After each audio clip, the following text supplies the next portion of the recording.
I'm Mo Rocca, and I'm excited to announce Season 4 of my podcast, Mobituaries. I've got a whole new bunch of stories to share with you about the most fascinating people and things who are no longer with us. From famous figures who died on the very same day, to the things I wish would die, like buffets. All that and much more. Listen to Mobituaries with Mo Rocca wherever you get your podcasts. I watch you on YouTube. Oh, great. I really love watching people's expressions, what they don't say. And that fascinates me. I didn't like Misery. It scared the shit out of me. When I was married, my ex-husband said after he saw Misery that he didn't see anything unusual up there on screen. Yeah. Now I'm working on American Horror Story, and I never dreamt that I would have the opportunity at this age to play roles of that magnitude and depth. And Ryan Murphy brought me back to life. Well, if you can't tell from listening, that was Kathy Bates. And I've got to tell you, I don't get starry-eyed very easy, but when I started to do this podcast, I was asked if you could talk to somebody in Hollywood, an actress that you just really, really admire, who would it be? It took me about a nanosecond to say Kathy Bates. I'll tell you why. I've never been able to catch her acting.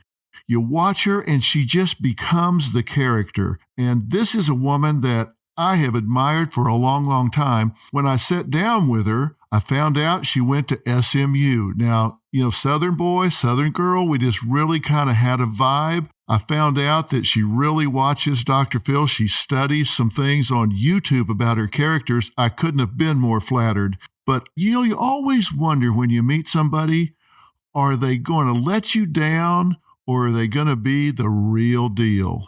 Let me tell you, when I walked away from this, I admired her even more than the minute I met her. So let's stop talking about her and start talking to her. That's going to happen in less than 1 minute. Hey, it's Donna from Daily Dose of Donna.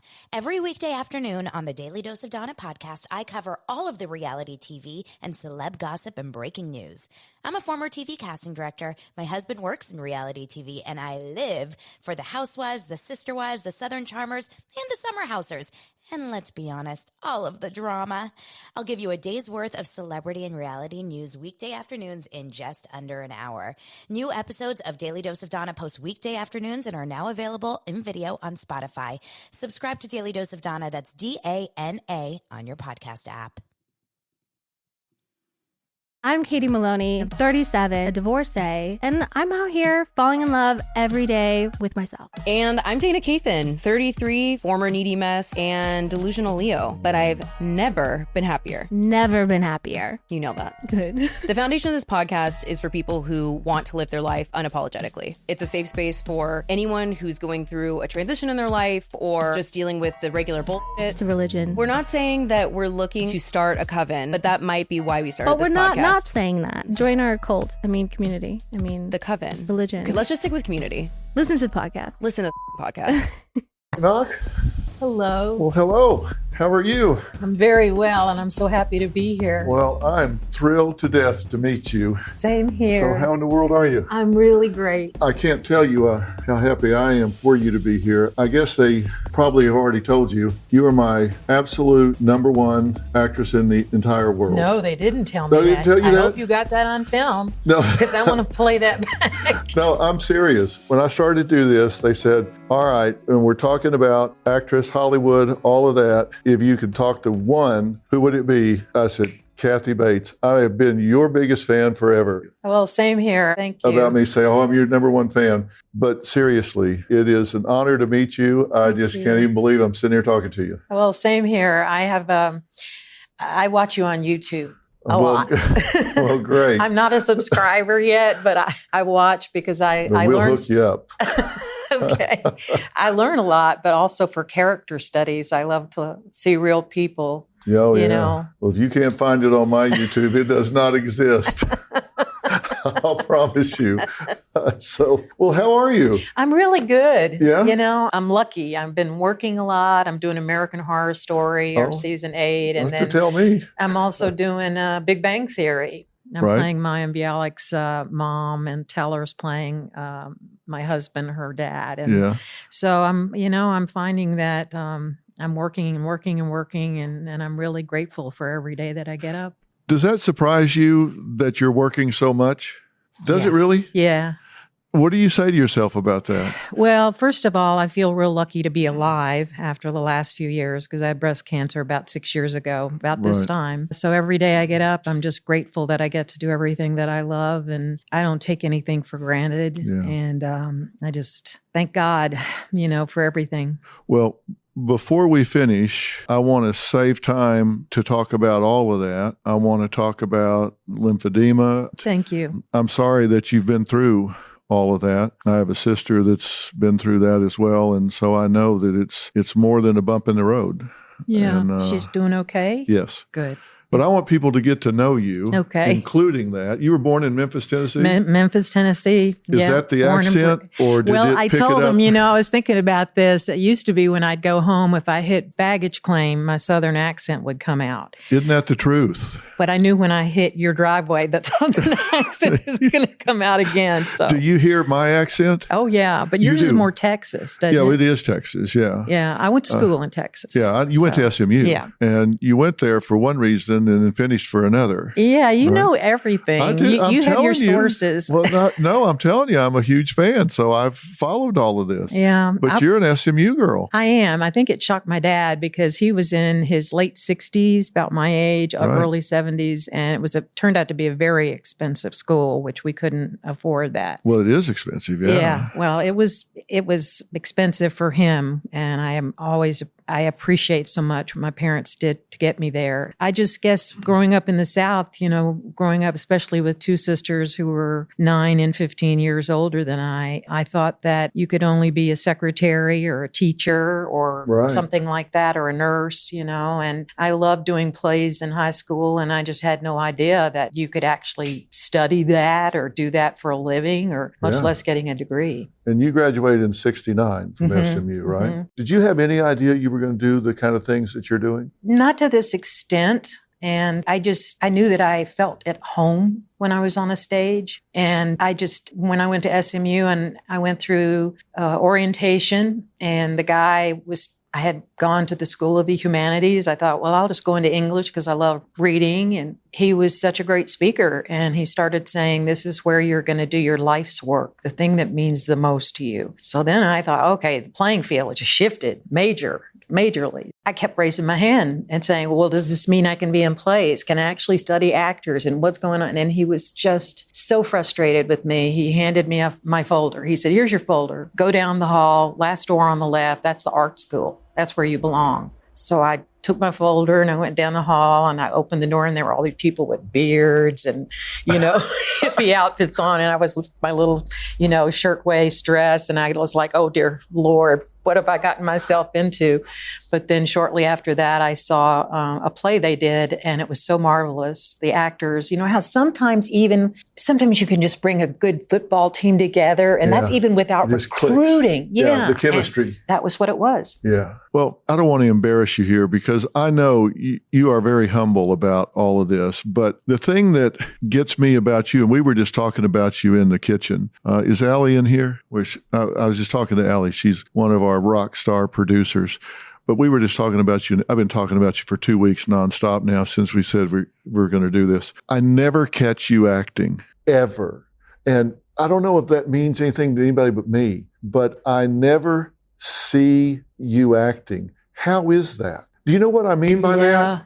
I've never seen you one time in anything where I was watching Kathy Bates. Wow. You always become the character. Oh. And sometimes it absolutely scares the living shit out of me. The New Orleans in, Coven, yeah. oh my God. Yeah, that was Yeah.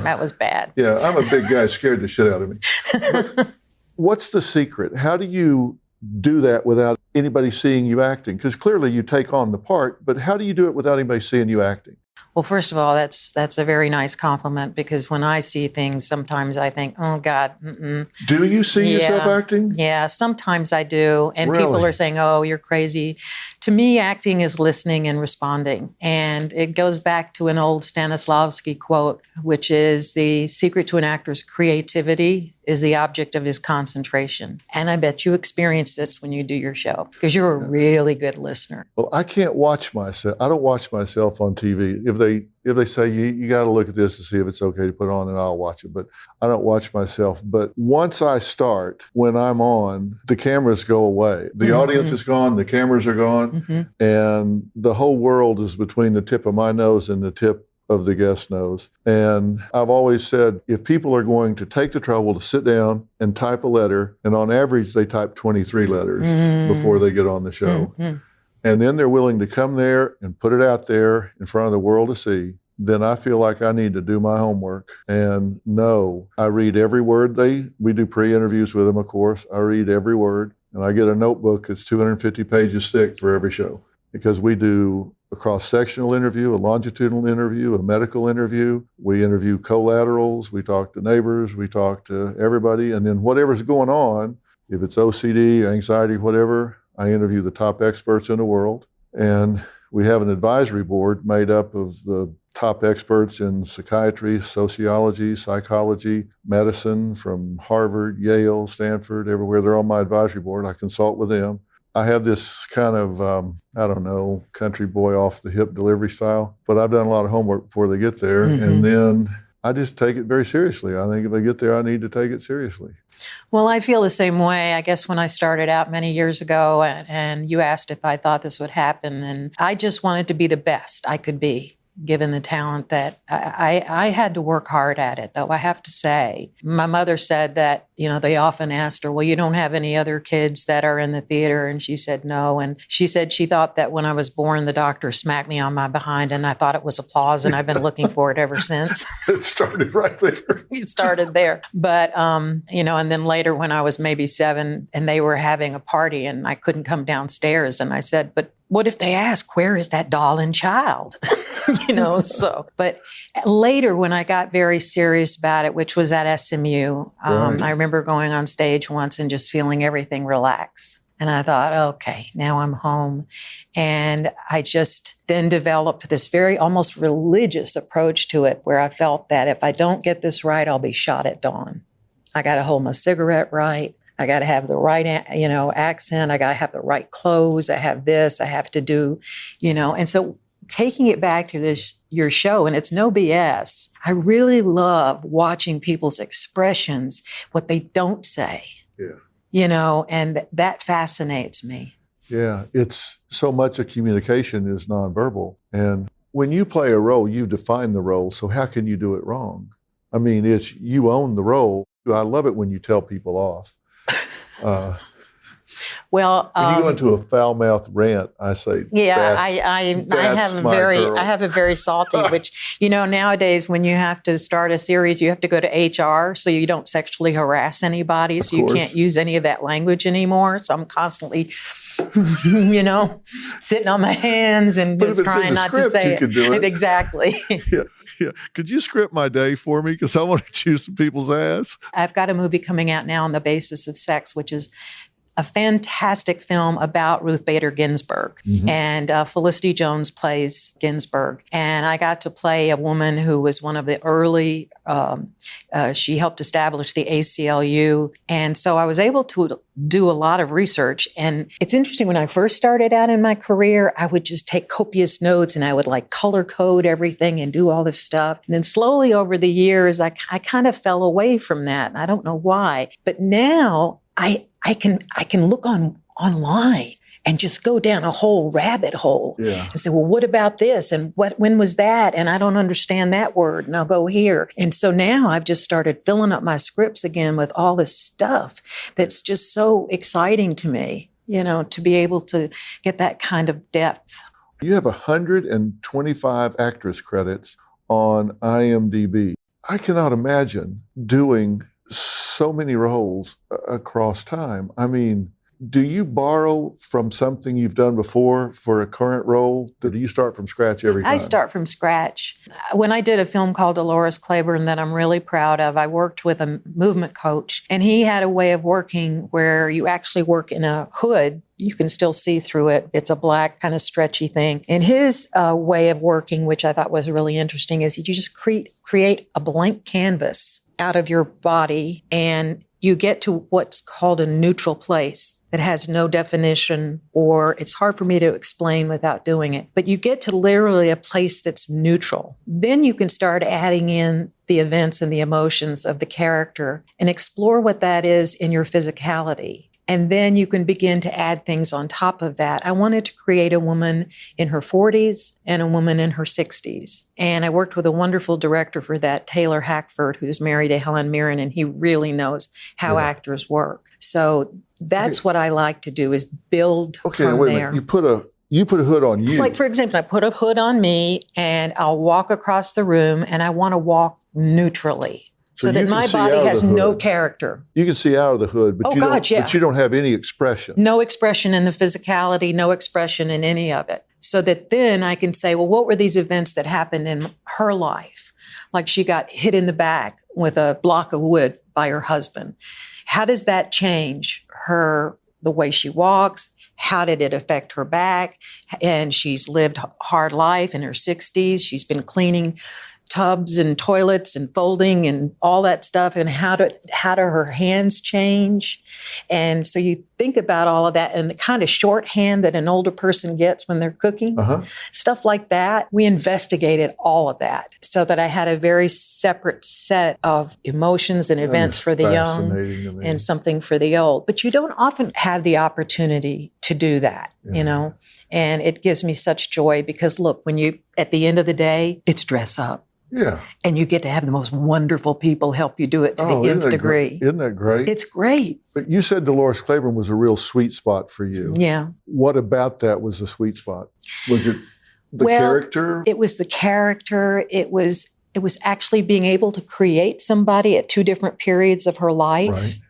It was the makeup. That was the 40 and the 60. I had the best makeup and hair people from Italy, the Rocchetti family, who have made wigs since the 1700s. It was brilliant, and the makeup that they did, and just to really embody another person is just the most fantastic experience. Like, I don't know if you know an actress named Holland Taylor, who's just absolutely brilliant. She just did a one-woman show about Ann Richards, the governor of Texas. I know Ann. I know the real. Well, then you should see this. Yeah. And she disappears into that character. Really? So that's your goal. Or if you see Meryl Streep playing the prime minister of Britain, she just disappears. You can't see her anymore. And that's my goal. But you don't always have the opportunity in terms of the time or the, you know, it's always boils down to time. Yeah. When you say disappear into a character, if you shoot a movie across 6 weeks, 8 weeks, whatever, you shoot a movie 6 weeks, 8 weeks, do you reset every day, or do you keep that mindset during the night until you come back the next day? I feel like sometimes it's on the back burner. I know when we did Misery, I was taking it home with me, and Rob Reiner, the director, said, you need to leave this at home. I mean, you know, at work. Yeah. Go to home and then come back and start fresh. I didn't like Misery. No, I know. I loved you, but I did not like the storyline. It scared the shit out of me. Well, I think that you would probably relate to him. Yeah. Yeah. A crazed fan, you know. I'm telling you, I loved you and your portrayal. It was phenomenal. Thank you. But it was supposed to scare you, right? Yeah, it's supposed to scare you. But I want to go back to your earlier question, because that really interests me, is that, for example, now I'm working on American Horror Story, and like I said, I'm notating my script. And you've talked about this with your shows, with your guests sometimes, when you say go back and see the show again or another time, 10 times, because things reveal themselves to you. When you read, when you look at something, you're a different person in that moment than you were in, the present. And so I like to read my scripts over and over and over again and say, oh, I didn't think about that time. And I write it down, which I'm doing really heavily now for American Horror Story, because for each episode, it's different. And I want to make sure I know where I am in the geography and the landscape. Yeah. What I think's fascinating about American Horror Story is you've got the same people, of course, the same ensemble, and then you become such different people from one series to the next. And that just seems to me like it would be such a hard sell to the viewer, but it's like 15 minutes in, and it's like, I don't even think about the other, I think about this now. Yeah. And that's gotta, you have to have a sense of power about that you can turn that much and become that person when they've known you for all these weeks as this other person. I never dreamt that I would have the opportunity at this age to play roles of that magnitude and depth. Yeah. And Ryan Murphy brought me back to life, literally, after I had been through breast cancer that summer, and going to see him and suddenly being able to do this show where, I mean, when I look back at the characters that I've been able to play, and I mean, it was just, it was like having that Dolores experience again. Yeah. And working with the finest people with costume and makeup and hair and production design, and people like Sarah Paulson. And now we've got this amazing cast.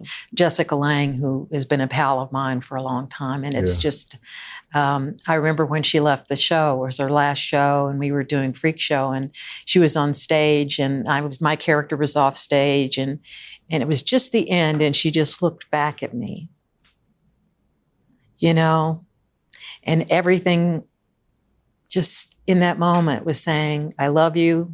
I loved working with you. It's over, you know, but it was just so magnificent. Yeah, just in a look. Yeah, it was great. Yeah. You two could get real evil real fast. Yes. When I was married, my ex-husband said after he saw Misery that he didn't see anything unusual up there on screen. Yeah. Or I've seen those expressions before. Yeah, it's not good. Yeah, it's a little joke. I married my wife for her looks, but not the ones I'm getting now. She's not hearing this, is she? I want you to say hi to Robin before you leave. She's around here somewhere. You did your first nude scene at age 43. Was that scary? Yeah. Was that the one in the jungle I think I did? I can't remember. But yeah, I wasn't very, very happy with that. At Play in the Fields of the Lord. It was, a Peter Matheson book. Yeah. And it was a difficult shoot. We were there for about 6 months in the jungle up there in Brazil. So it was kind of strange to be Was that naked. hard living? Yeah. Yeah. Yeah. I mean, it was one of the films that Saul Zaentz produced that did not go well. He won 3 Academy Awards for films that he had done, like Amadeus and Cuckoo's Nest, The English Patient. And he loved this novel, and he brought it to South America to do, and it just didn't turn out well at all. But it was hard. You know, when you sit in a makeup chair and it says day 1 of 120, and you're out in the jungle and you're thinking, okay. Oh, God. That would be tough. Yeah. That would be tough. I mean, he took great care of us. I guess that's why I wanted to bring his name. God rest him. He was one of the great producers. And I was sorry the film didn't turn out the way he wanted it to. But it was tough for everybody. There was one amazing moment. We all stayed late. It's not good to be on the Amazon at night because of the roadblocks and stuff. And so we would have to get home usually early. And I don't know what, maybe that's when we were living on the boat. There was a boat they had for us. But anyway, one of the crew members had a little baby. And we all got together and we just did this impromptu. The Indians were there, the guys that were playing the Indians from the different tribes, which were actually 3 different tribes of people that had actually been living in Rio de Janeiro. And they brought them all together to do all these Grotowski and create their own tribe. Really? Yeah, it was amazing. When they came in, we were like, oh my God, they're here. And you'd see these guys in these little loincloths and the faces and feathers and stuff. And that night, they took the little baby and they had some white egret feathers And we had palms, we said prayers, we all danced around him, we welcomed him into the world. And that was a really beautiful experience. Oh, it sounds like. Now, you said you had to be off the Amazon because of road logs? Yeah, you had to be careful. Daryl Hannah was in the movie, and they were so upset with her because she'd go water skiing on the Amazon. She loves being outside. She's very sportive. She does all that kind of stuff. And but it's not good to be out there in the dark. What's a road log? A rogue log. It would be like if there's, if they're doing any kind of burning, or in those days they were just starting to do the burning down there. So if they emptied the logs, shoved them off the land into the river, and then they would come down and they could bang your boat, hit your boat, put a hole in it. Oh, okay. Yeah. No, that wouldn't be good. No, that wouldn't be good. All right. So I got to ask you this. So when you're not plying your trade, when you're not acting, not in a movie or a series or whatever, what do you do when you're just hanging out? Besides watching you? Yeah, besides watching Dr. Phil. I love to read. I'm a voracious reader. I'm usually lost surfing the internet, reading things. I'm pretty solitary, really. I don't know how to answer that. I read. I used to, well, I do know how to answer that. A few years ago, I got invited to write a book that I was working on, a children's book. So but a proper novel, like a fiction piece. And I worked on that. I used to write at night from like 5 at night until 5 in the morning. You made a comment, and I'm not quoting it exactly, so if I mischaracterize it, you can slap me or something. But you commented on how it works out here in Hollywood that you do have to kind of live a bit of an isolated existence. You can't just go anywhere and do anything. Do you feel that way? I think that's more about me. I'm not this huge A-list star. I've never gone to these big parties and all that. And I probably should have, because networking is the name of the game now. But I guess because, I don't know, maybe because I came to it in my 40s, and so it does feel lonely to me sometimes, because my very best friends are back in New York from, being in the theater in those days. That was the word you used that I was reaching for, that it is kind of a lonely existence. Well, maybe you don't, because you have a family, but, and my family, my sister and my niece and grandniece live in Culver City, so they're close, but you're the center of attention. And then you get out of the car, you're lugging your own stuff into the house, the dogs are barking, and you put the alarm on, and it's quiet. Cher told me Cher's a good friend. She told me one time, like when she does her concerts, like at Staples Center or something, and there's like all these people there screaming. She said in that last finale song, she makes her exit after the encore and the music is still playing.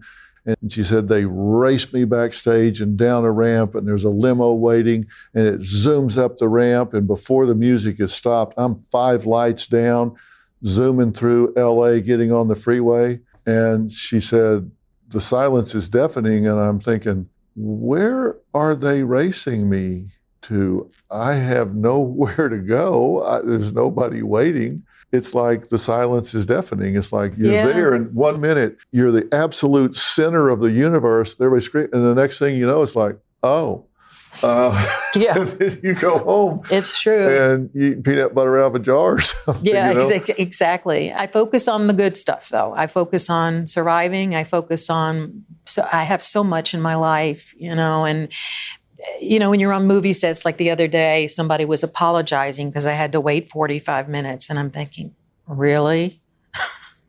This is what we're worried about? Yeah. When there's so much going on in the world, and I'm lucky to have a roof over my head and a big banquet in there to eat whenever I'm hungry, and people that love me, and they're all right here. And, I just, I focus on things like that. Yeah, I try to remind myself, think about a teacher or a fireman or something, because the worst job in entertainment is better than the best job that they're working all these hours for no pay, which it shouldn't be, but that's the way it is. I'm like you. I don't you don't see me on red carpets or at parties or whatever. And I was telling, this is my best friend over here, Bill Dawson in the orange shirt. Say hi. Hey, Bill.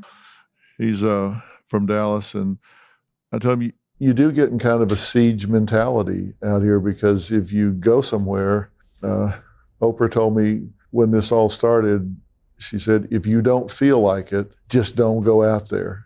Yeah. If you're not up for it, just don't go. Because if you're in a bad mood or something, you hurt somebody's feelings, they'll tell everybody on the globe. If you're not up for it, just don't go. Yeah. And, and also, I think for us gals, you have to get made up. Joan Collins is in our show, and I've gotten to know her, and we went out for dinner the other night, and we talked about that, how, she looks incredible, but that's what she does. I mean, she's kept that going for all the years that she's been doing this. Yeah. Sometimes I'll be going home from an event and I'll think, oh, I'd love to go out and have a drink, but I'd be by myself. Yeah. And I thought, and then I'd get in trouble. Yeah. Getting too friendly with somebody. So they'd be calling the cops on you. That's right. Get this woman away from me. Now, 6 years ago was when you got diagnosed, right? Yes. And did this come out of the blue for you? Sometimes I feel like life is a poem and God's the one that's writing it. I had been in France. My show, Harry's Law, had gotten canceled, and it was a real sock in the gut. And I went to France to visit with a friend of mine, and we went to the south. And it was so interesting looking back, because when we were driving, I had both feet pressed against the floorboard. It was like my body was telling me, stop, don't go, turn around, go back. This is wrong direction, wrong direction. And I stayed there a few days, and then I promised to go to Sloan Kettering for a breast event, and they wanted me to speak there. Then I remember my speech was about surviving ovarian cancer and feeling so great, and how it's so great when you have cancer, and this happens, that. And then the next day I went home, and I had an MRI because I was feeling a little weird. And by the time I got home, the phone was ringing, and it was my oncologist. I was asymptomatic. You said you were feeling weird. Was it just your body was telling you, or yeah, you were it was having like I was symptoms? having tummy problems there, and because it was in the same area as the ovarian, I thought, well, what's going on? Maybe this has come back. What's going on? My doctor was calling me, and he said, you have a tumor, and I said, make it a double, because breast cancer runs like a river in my family. And so went through it. It was harder than going through than ovarian. Really? Yeah, for a lot of reasons. My mother had a radical. I had seen her arm swell badly. And back in the 70s, I didn't know what that was. I just knew that it changed her life completely and broke her spirit. I remember telling the doctor, if the sentinel node is clear, get out, get out, get out. And of course, he's got to save me from cancer. Right. I wouldn't be here if he hadn't done what he did. Right. So, but sure enough, he took 19 lymph nodes from my left armpit and 3 from my right. And when I found out about it, you think American Horror Story is scary? You should have been in that room with me. Yeah. I just went berserk. What did you think at that point? Well, I felt betrayed. I felt like nobody, my niece was in the room. My best friend was in the room. I was screaming, yelling. And then I heard this little social worker say, she was over here, and she said, now just take a breath, take 2 deep breaths. And I was just like, I looked at her like, get the fuck out of here, lady. And I just left because I thought none of these people understand what this is, what it means to me. Why this is so devastating. I was really angry for a long time. And one of my surgeons found a doctor named Emily Eicher who works and treats people with lymphedema in Santa Monica. So I started to go and see her. And it was only till then that I started to let all of the anger and the rage and the upset go and work with her in terms of getting the swelling down in my arms and moving on with my life. And how bad was the swelling? It was bad at first. I could only wear men's shirts. So that was another memory of, the devil. So that was hard for me. The experience of going through it, I have to tell you this story, though. I think you'll like this. The story I want to tell you that I feel was the pivotal moment that has changed my life. I had, they put these grenades in to take the fluid out and all this stuff. And it was the first day I was free of all of that, free of the grenades, my medication I was going down on, the sun was out. I had just gotten some new furniture for my patio. So I thought, I'm going to go out there, these big glass doors.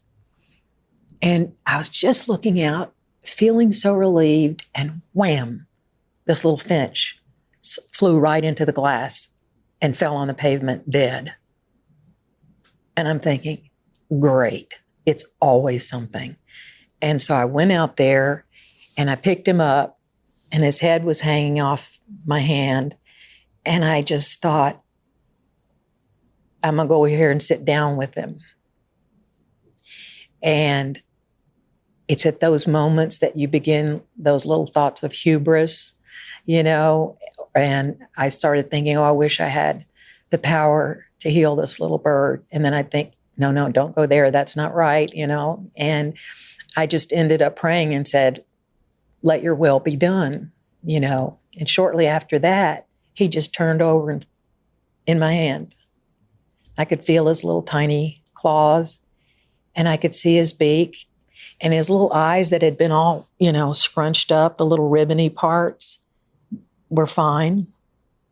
And I just gently tested each wing, and it was fine. And I just didn't believe it. And my niece, Linda, who's here, I think, I don't know, is she back over there? Hi, Linda. So she's just the best person in the entire world. And she's just this Francis of Assisi in our family. So she came over there and she looked at him. She said, he needs some water. So she went and got those little Dixie cup and, tore off the top of it and put some water. And we put him in this planter underneath these leaves and let him drink. He drank. He was thirsty. So Linda left. She said, leave him alone. Don't go over there and mess with him. I said, okay.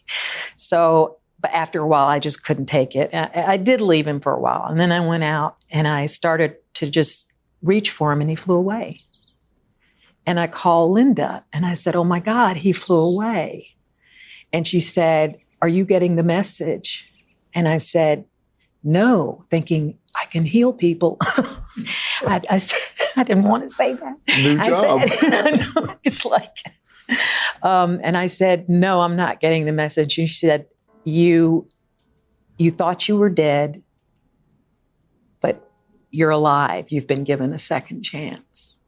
And to me, putting aside all the jokes about hubris or whatever, that was a God moment. That was a moment of grace. Yeah. And No doubt. it just, my soul flipped. And since then, I just feel like it's been such a gift. How could you not? My aunt who had it back in the 70s died before they could do anything for her, Not long after that, my friend Jessica Lang got me an interview with Ryan Murphy, and off I went. We were off and running. And how do you feel now? Well, I think it's probably still in my future. If you want to know the truth. You think what's in your future? That it will come back. What makes you think that? I just don't know. I don't know how to tell you why I think that, and I don't dwell on it. But, and there are times when I'm really angry that I've got this swelling to deal with. Like I had to do something in the show recently and my arm just couldn't take it. And, and there's sometimes that I wish that it had never happened. But if it hadn't happened, then I wouldn't have had the opportunity to become part of this group, the Lymphatic Education and Research Network, and get my face out there. And, all my life, Dr. Phil, I feel like I fought with being an actor in this business because it's so self-aggrandizing. And I fall into the trap. I get into the ego and all of that other stuff. And I try not to, but I do.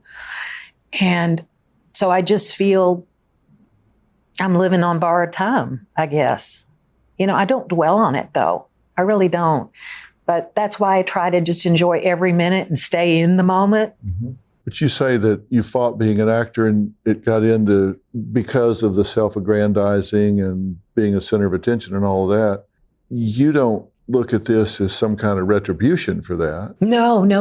That's not what you mean. No, what I mean is, I've gotten, like recently I was able to go and meet these amazing doctors who is at Sloan Kettering, who does transplant surgery for lymph nodes. And it was one of the thrills of the last 6 years because it's been an uphill climb. People have got a lot on their plate. So this is like, take a number. We're at the back of the line. Yeah. But to hear a doctor of his stature say what you're doing is making a difference was just amazing. I was very angry when I developed lymphedema shortly after having a mastectomy. Mm-hmm. But if that hadn't happened, then I wouldn't be in a position to have helped people in this way. Now I'm having a hard time taking the business seriously, right? Because of interacting with people like the gentleman I met in Washington who lost 3 children below the age of 5 to pulmonary lymphedema. Mm-hmm.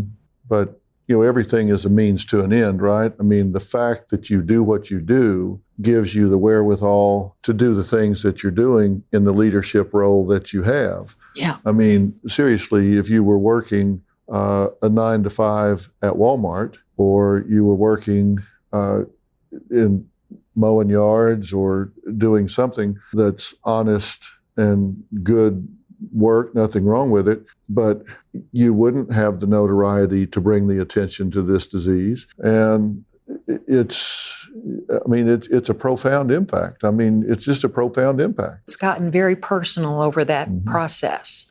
And when I was in Washington and I met some of these people, first of all, they are tremendously courageous. And at one point, I just went up to my hotel room and had a good old cry because I felt like, how are we going to do this? What is going to make the difference? One of the other things I like to hear people hear you talk about is you've really focused on mindfulness here, and you've lost like 55 pounds. You focused on your health in general, because to the extent that your constitution just overall is better and your autoimmune system is stronger, and you've really focused on that, right? I have. It's taken me a really long time. I'm talking years. A few years ago, I was diagnosed with diabetes. That runs in my father's side of the family. He died from complications. His mother died from that. Another relative of mine has it. Well, I was diagnosed as a type 2 diabetic in my 30s. Oh, no. And so I've been managing it ever since. And, there is an 8 to 12 minute gap when your satiety center sends the message that you are full. And if you're still eating when you feel full, what you've eaten in the last 8 to 10 minutes, you didn't even want. Exactly. And so when you finally feel full, if you're still eating, you've eaten a lot of food you didn't want. Exactly. So that's that sigh. If you take that break, take that minute and let it catch up to you, then you'll eat a whole lot less, of course. Exactly. You're the official spokesperson for the Lymphatic Education and Research Network. And the focus here is education, research, and advocacy. And you're just trying to get the word out. But if somebody's listening to this right now, what do they need to ask their doctor when they go in and sit down? If they want to clear themselves, they want to be screened for lymphedema or any irregularities in their lymphatic system, what do they need to ask their doctor? Well, there's a new thing called lymphoscintigraphy, which I think I want to try. I haven't done it. They can begin to see the lymph system. But I would pay attention to symptoms like heaviness in the limb mm-hmm. that you can't explain, swelling, certainly, if there's a difference in one part of, like, if you have something in your arm and your left arm is bigger than your other one, if it's sore in places, if tingling in your fingers, if there's pain, I think you should go. And my feeling has been, because we've tried to educate the doctors, and the best way is for patients to teach them. It's like if they can go and say, look, I've heard about this. I want to investigate it. What are the tests I can have that would afford me that? Are there any PTs? Can you get somebody in your office to look around for me in my area? The best thing is, and this is not to serve us, but go to our website. Send us an email. The website that they can go to for this is lymphaticnetwork.org. Thank you. You'll find all kinds of resources there. You can Google Lymphatic Network and Research Network under videos, and you'll find all kinds of stuff on YouTube. And, you had some really important facts that were startling to me. And you say up to 10 million Americans and hundreds of millions worldwide have lymphedema, and that more Americans have lymphedema than AIDS, Parkinson's, and muscular dystrophy and ALS combined. That's why I got involved. So it's a big deal. And up to 35% of women treated for breast cancer are at risk for developing lymphedema. Mm-hmm. And up to 100% of those with head and neck cancers are reportedly at risk for developing lymphedema. So they're really at risk. Mm-hmm. So this is not some really fringe sort of thing. This is a major, major problem, and it doesn't have a cure. So it has to be managed. It does. That's all we have right now. I mentioned Dr. Roxon. He's been doing a clinical trial up at his clinic in Stanford University. We have real high hopes, of course, for that. That's all we can do right now is share our stories together, and it's like climbing Mount Everest. Yeah. I can't thank you enough. We'll really talk about this so people get it. Thank you. You've been so kind. Kathy, I just cannot tell you what an honor it's been to sit here and talk to you. Oh, I've loved every minute of it. Thank you for doing this. Oh, God, it's my pleasure and a great honor. Find Fill in the Blanks in your podcast app. Then subscribe so you don't miss an episode.